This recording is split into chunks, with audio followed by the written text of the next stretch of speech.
Assalamualaikum warahmatullahi wabarakatuh. Alhamdulillah kita bisa ketemu kembali dalam video perkuliahan listrik magnet.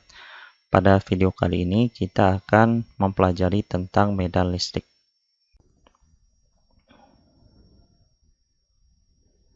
Pada video sebelumnya kita sudah mempelajari tentang gaya Coulomb. Misalkan terdapat dua muatan Q1 yang bermuatan positif dan muatan Q2 yang bermuatan negatif, terpisah dengan jarak R, maka masing-masing muatan akan mengerahkan gaya Coulomb pada muatan lainnya. Muatan Q1 akan mengerahkan gaya Coulomb pada muatan Q2 yang kita sebut sebagai F21, yakni gaya Coulomb pada muatan Q2 yang disebabkan oleh muatan Q1.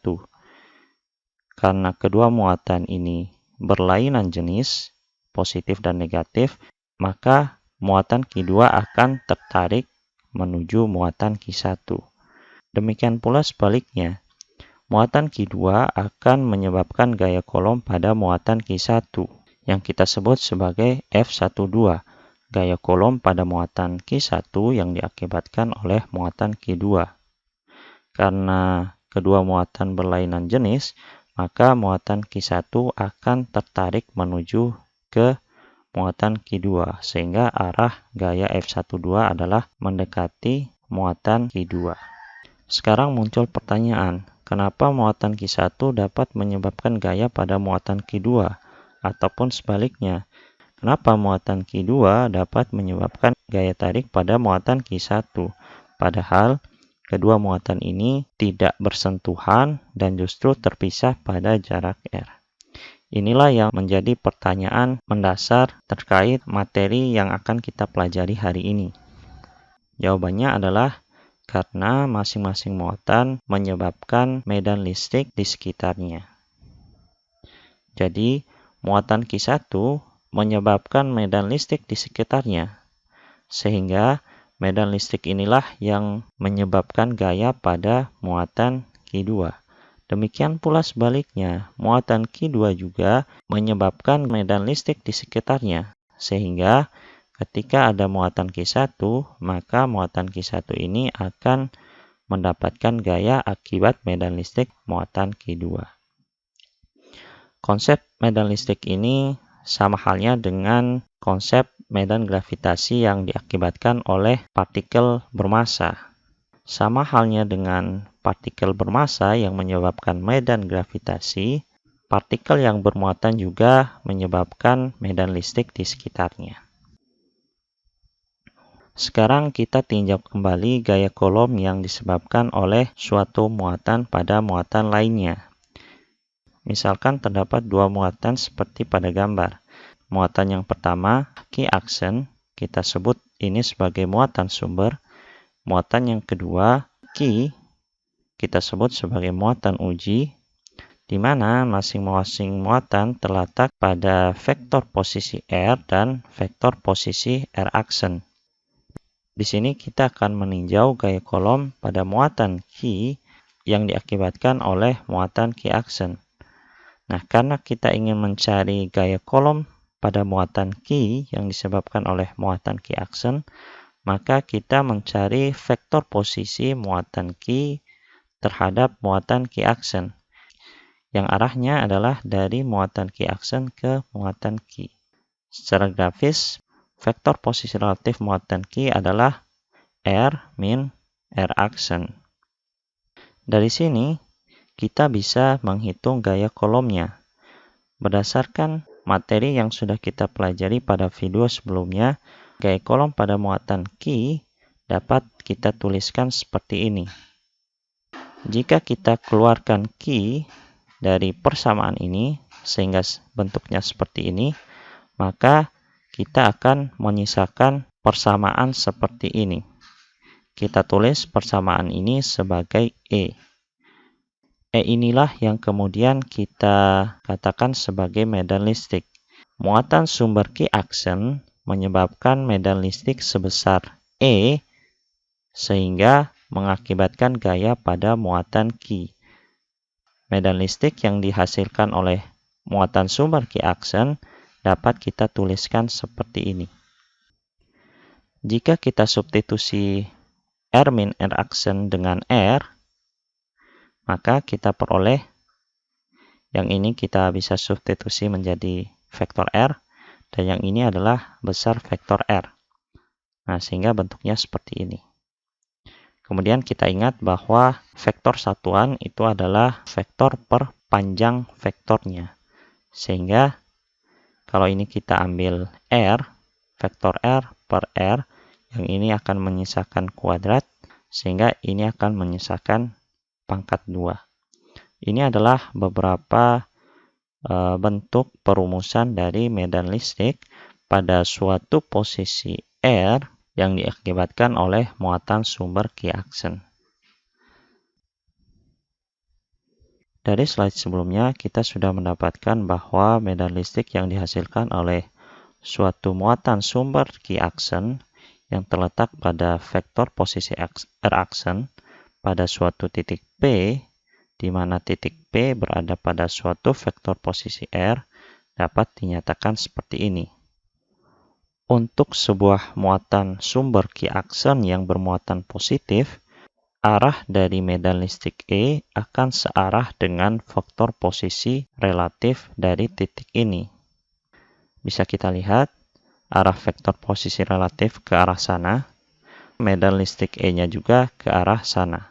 Hal ini sesuai dengan perumusan ini, di mana kalau Q-aksennya positif, maka arah medan vektor E akan searah dengan vektor E.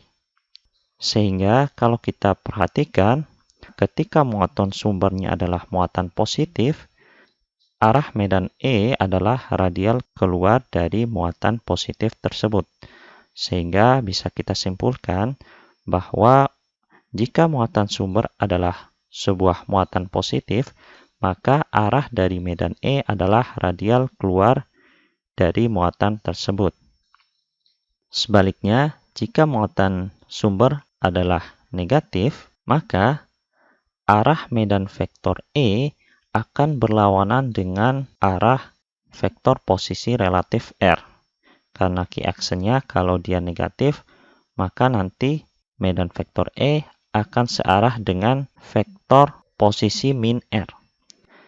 Vektor posisi min R ini tidak lain merupakan sebuah vektor posisi relatif yang arahnya berlawanan dengan arah vektor R. Sehingga arah vektor min R adalah ke arah muatan itu. Sehingga arah medan listrik di titik E adalah menuju ke muatan negatif tersebut. Sehingga bisa kita simpulkan bahwa jika muatan sumber adalah muatan negatif, maka arah dari medan listrik yang dihasilkan oleh muatan sumber tersebut adalah menuju ke muatan tersebut. Bagaimana jika terdapat beberapa muatan sumber seperti pada gambar? Misalkan ada muatan Q1, Q2, Q3, dan Q4. Nah, sama seperti halnya pada gaya kolom, maka medan listrik yang dihasilkan oleh muatan-muatan ini merupakan hasil penjumlahan vektor dari medan listrik yang dihasilkan oleh masing-masing muatan. Sehingga kita bisa menuliskan E totalnya adalah E1, E2, E3, E4 yang dihasilkan oleh masing-masing muatan.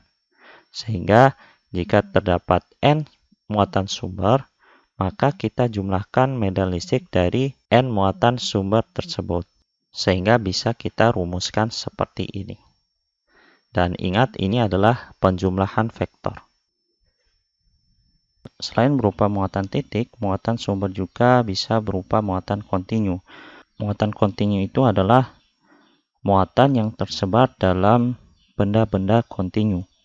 Benda-benda kontinu misalkan penggaris, batang besi, bola, meja, dan lain sebagainya. Jadi benda-benda di alam yang kita lihat itu adalah benda-benda kontinu.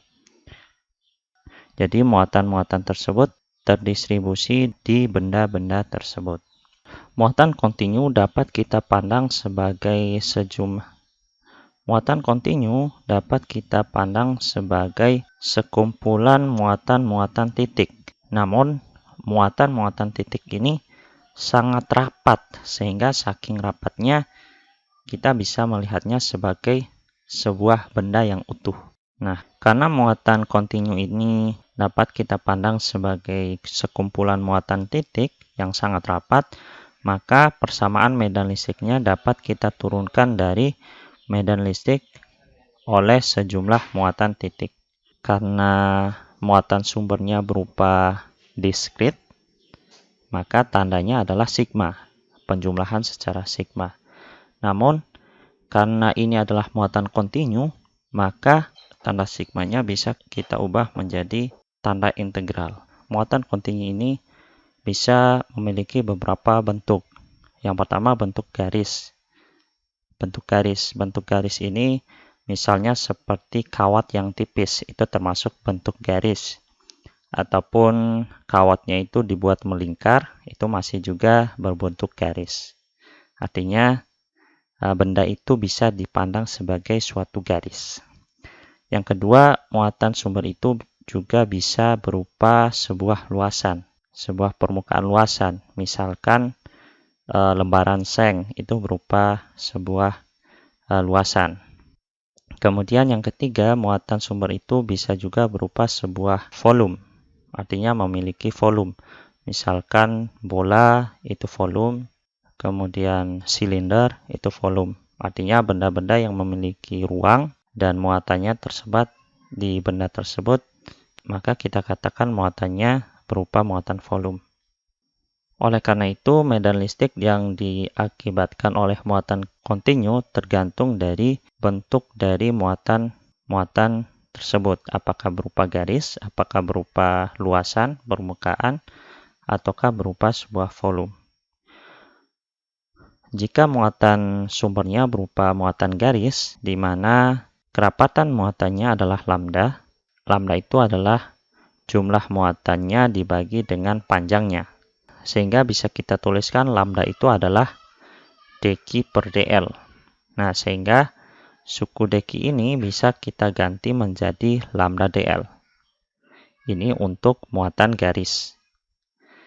Nah, kalau muatan sumber itu tersebar dalam sebuah luasan atau sebuah permukaan, di mana kerapatan muatan persatuan luasnya adalah sigma. Sigma itu kerapatan muatan luas, berarti jumlah muatannya dibagi luasan. Atau kita tulis sigma itu adalah dq per ds. Nah, karena sigma itu dq per ds, berarti dq ini bisa kita ubah menjadi lambda ds. Nah, jadi ini adalah persamaan medan listrik untuk muatan kontinu yang berupa sebuah permukaan. Dan kalau muatan sumber itu tersebar dalam suatu volume, di mana kerapatan muatan volumenya adalah rho. Rho itu adalah jumlah muatan dibagi dengan volumenya, artinya dq per dv. Nah, sehingga dq ini bisa kita ganti menjadi rho dv. Jadi, kalau muatannya tersebar dalam suatu volume, maka medan listriknya bisa kita cari dengan rumus ini. Sekian penjelasan materi untuk video kali ini. Untuk pembahasan contoh soal terkait materi ini akan dijelaskan pada video berikutnya. Assalamualaikum warahmatullahi wabarakatuh.